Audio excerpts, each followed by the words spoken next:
Ketika dilihat Rahel bahwa ia tidak melahirkan anak bagi Yakub, cemburulah ia kepada kakaknya itu, lalu berkata kepada Yakub, "Berikanlah kepadaku anak, kalau tidak, aku akan mati."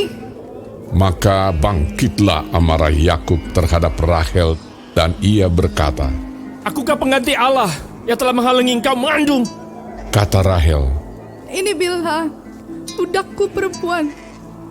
Hampirilah dia, supaya ia melahirkan anak di pangkuanku, dan supaya oleh dia aku pun mempunyai keturunan." Maka diberikannya Bilha, budaknya itu, kepada Yakub menjadi istrinya, dan Yakub menghampiri budak itu. Bilha mengandung, lalu melahirkan seorang anak laki-laki bagi Yakub. Berkatalah Rahel, "Allah telah memberikan keadilan padaku, juga telah didengarkannya permohonanku, dan diberikannya kepadaku seorang anak laki-laki." Itulah sebabnya ia menamai anak itu Dan. Mengandung pulalah Bilha, budak perempuan Rahel, lalu melahirkan anak laki-laki yang kedua bagi Yakub. Berkatalah Rahel, "Aku telah sangat hebat bergulat dengan kakakku, dan aku pun menang." Maka ia menamai anak itu Naftali. Ketika dilihat Lea bahwa ia tidak melahirkan lagi, diambilnyalah Zilpa, budaknya perempuan, dan diberikannya kepada Yakub menjadi istrinya. Dan Zilpa, budak perempuan Lea, melahirkan seorang anak laki-laki bagi Yakub. Berkatalah Lea, "Mujur telah datang." Maka ia menamai anak itu Gad. Dan Zilpa, budak perempuan Lea, melahirkan anak laki-laki yang kedua bagi Yakub. Berkatalah Lea, Aku ini berbahagia. Tentulah perempuan-perempuan akan menyebutkan aku berbahagia. Maka ia menamai anak itu Asher. Ketika Ruben pada musim menuai gandum pergi berjalan-jalan, didapatinyalah di padang buah Dudaim, lalu dibawanya kepada Lea ibunya. Kata Rahel kepada Lea, "Berilah aku beberapa buah dudaim yang didapat oleh anakmu itu." Jawab Lea kepadanya, Apakah belum cukup bagimu mengambil suamiku? Sekarang pula mau mengambil lagi buah dudaim anakku?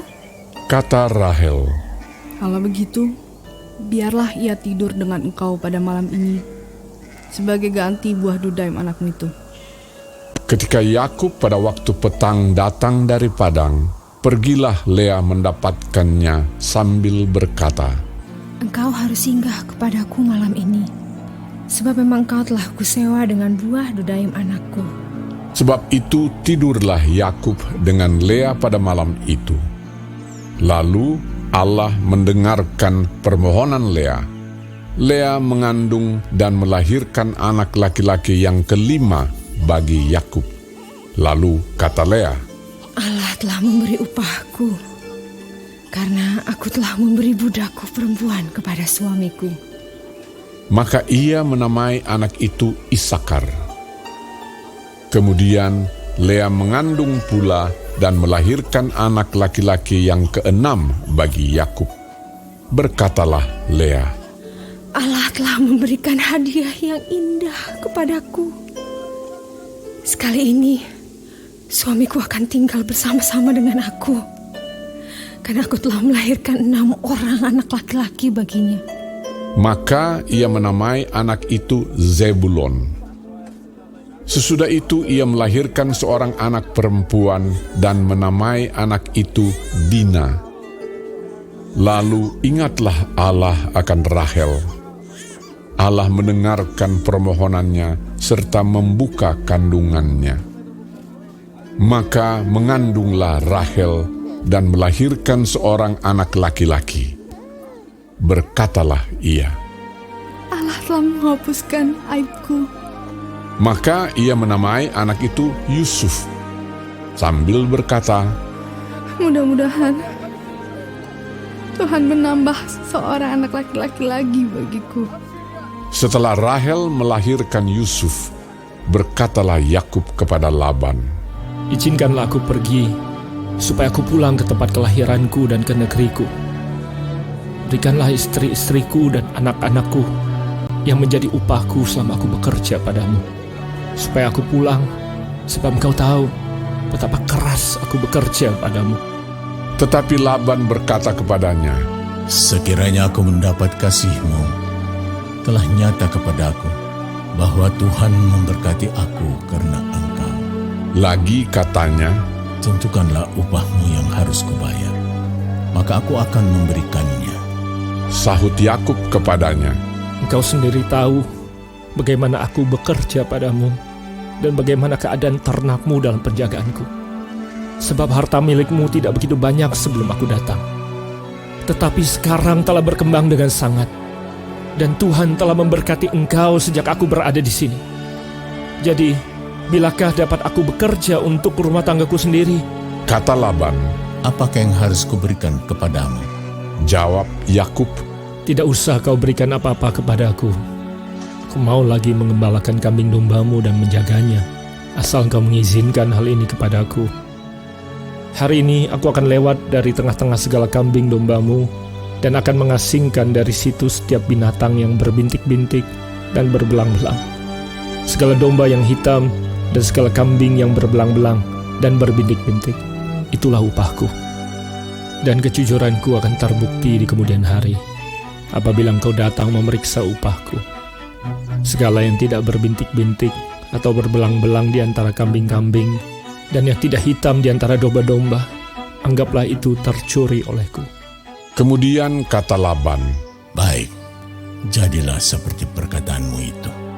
lalu diasingkannyalah pada hari itu kambing-kambing jantan yang bercoreng-coreng dan berbelang-belang, dan segala kambing yang berbintik-bintik dan berbelang-belang, segala yang ada warna putih pada badannya, serta segala yang hitam di antara domba-domba, dan diserahkannyalah semuanya itu kepada anak-anaknya untuk dijaga.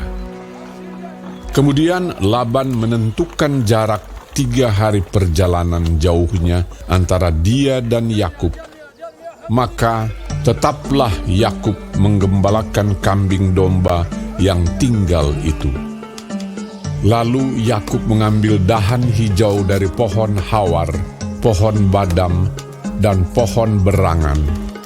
Dikupasnyalah dahan-dahan itu sehingga berbelang-belang sampai yang putihnya kelihatan. Ia meletakkan dahan-dahan yang dikupasnya itu dalam palungan, dalam tempat minum, kemana kambing domba itu datang minum, sehingga tepat di depan kambing domba itu. Adapun kambing domba itu suka berkelamin pada waktu datang minum. Jika kambing domba itu berkelamin dekat dahan-dahan itu, maka anaknya bercoreng-coreng, berbintik-bintik dan berbelang-belang.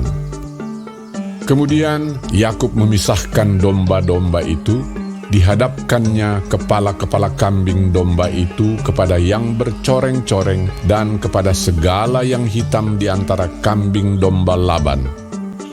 Demikianlah ia beroleh kumpulan-kumpulan hewan baginya sendiri dan tidak ditempatkannya pada kambing domba Laban. Dan setiap kali apabila berkelamin kambing domba yang kuat, maka Yakub meletakkan dahan-dahan itu ke dalam palungan di depan mata kambing domba itu, supaya berkelamin dekat dahan-dahan itu. Tetapi apabila datang kambing domba yang lemah, ia tidak meletakkan dahan-dahan itu ke dalamnya. Jadi hewan yang lemah untuk Laban dan yang kuat untuk Yakub. Maka sangatlah bertambah-tambah harta Yakub, dan ia mempunyai banyak kambing domba, budak perempuan, dan laki-laki, unta dan keledai.